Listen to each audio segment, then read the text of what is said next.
Assalamualaikum semuanya. Tradisi mengerjai teman yang sedang ulang tahun memang sudah membudaya di Indonesia. Mungkin kamu juga salah satu orang yang pernah ngerjain atau dikerjain saat hari bertambahnya usia. Hal itu memang momen menyenangkan yang hanya dilewati satu kali dalam setahun. Meski demikian, pastikan jika kejutan perayaan tersebut masih dalam batas kewajaran, tidak keterlaluan atau membahayakan. Sebab telah banyak kasus kejutan ulang tahun yang justru berakhir tragis. Niat hati mengerjai teman yang tambah usia, tapi justru bencana yang terjadi.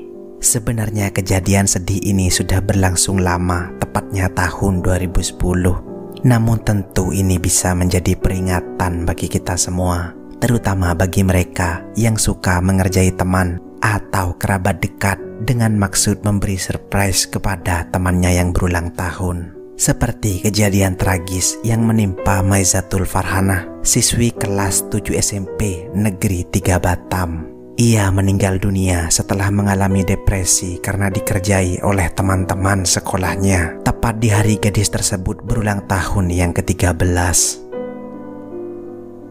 Lantas bagaimana ceritanya? Silahkan menyimak.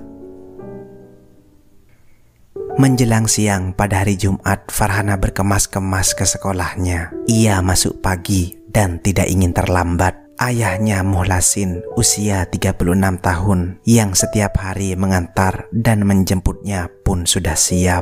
Ibunya Ratna juga sudah menyiapkan makan siang untuk buah hatinya itu. Setelah makan, Farhanah pun meluncur dari rumahnya di perumahan Tiban Palem ke sekolahnya diantar oleh sang ayah.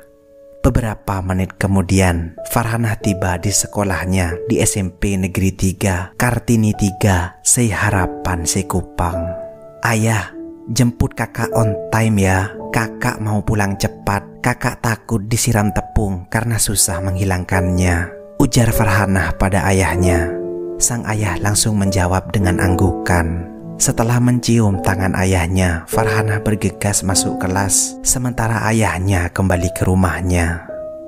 Farhanah sempat mengikuti pelajaran seperti biasanya hingga jam istirahat pukul 15 sore. Saat jam istirahat itulah beberapa temannya mengajak ke kantin sekolah. Rupa-rupanya hal ini sengaja dilakukan untuk mengalihkan perhatian Farhanah yang akan diberi surprise di hari ulang tahunnya. Tanpa curiga, Farhanah mengikuti ajakan temannya ke kantin. Saat jajan dan bercanda dengan teman-temannya di kantin sekolah, teman-temannya yang lain masuk ke ruang kelas. Mereka memasukkan telepon seluler ke tas milik Farhanah. Teman yang lainnya juga memasukkan uang 300.000. Setelah ponsel dan uang dimasukkan ke tas Farhanah, mereka bergegas keluar. Ini rupanya skenario kejutan ulang tahun yang sudah diatur teman-temannya bersama gurunya untuk Farhanah. Setelah bel tanda masuk berbunyi, seluruh siswa kembali ke kelasnya. Rencananya, murid kelasnya akan menerima pelajaran matematika. Namun tiba-tiba Iva dan Ziku mengadu kepada gurunya kalau kehilangan ponsel dan uang.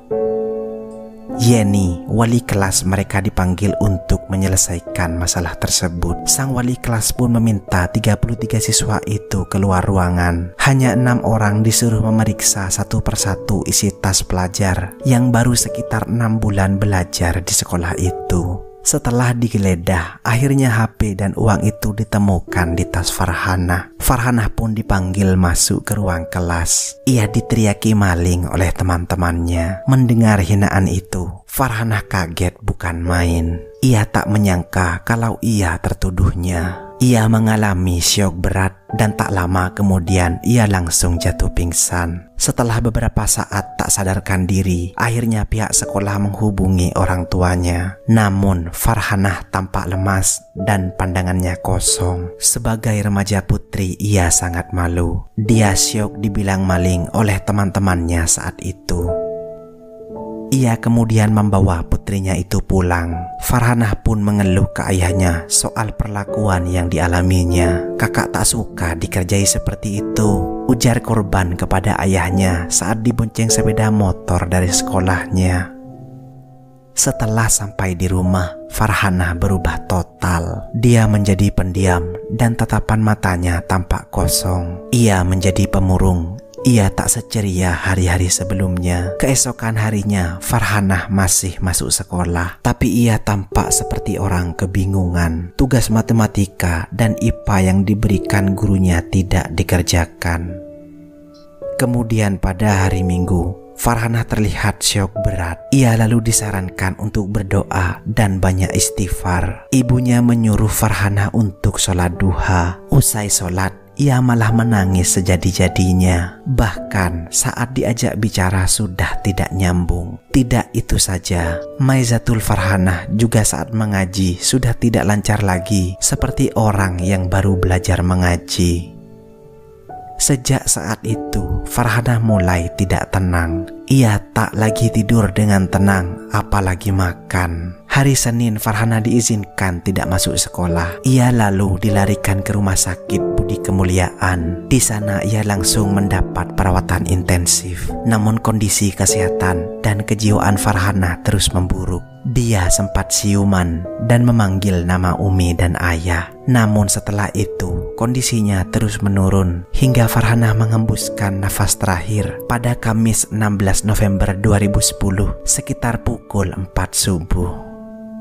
Wakil Wali Kota Batam, Ria Saptarika, dan anggota DPRD Batam, Riki Indrakari, yang membidangi pendidikan ikut kecewa atas tindakan wali kelas yang ikut memberi surprise ulang tahun berujung maut kepada Maizatul Farhanah. Seharusnya sebagai pendidik menimbang wajar tidaknya surprise yang akan diberikan ke murid-muridnya.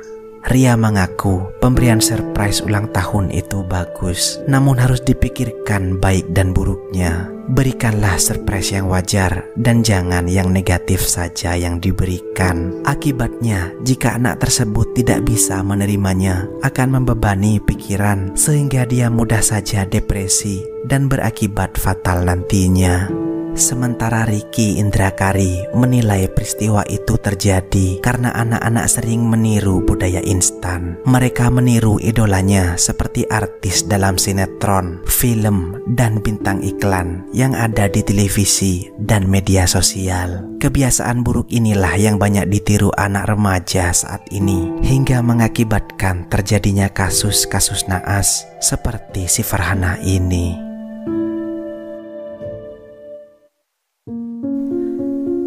Demikian ceritanya, semoga ini dapat menjadi pelajaran bagi kita semua. Terima kasih sudah menonton. Ciao, hasta luego.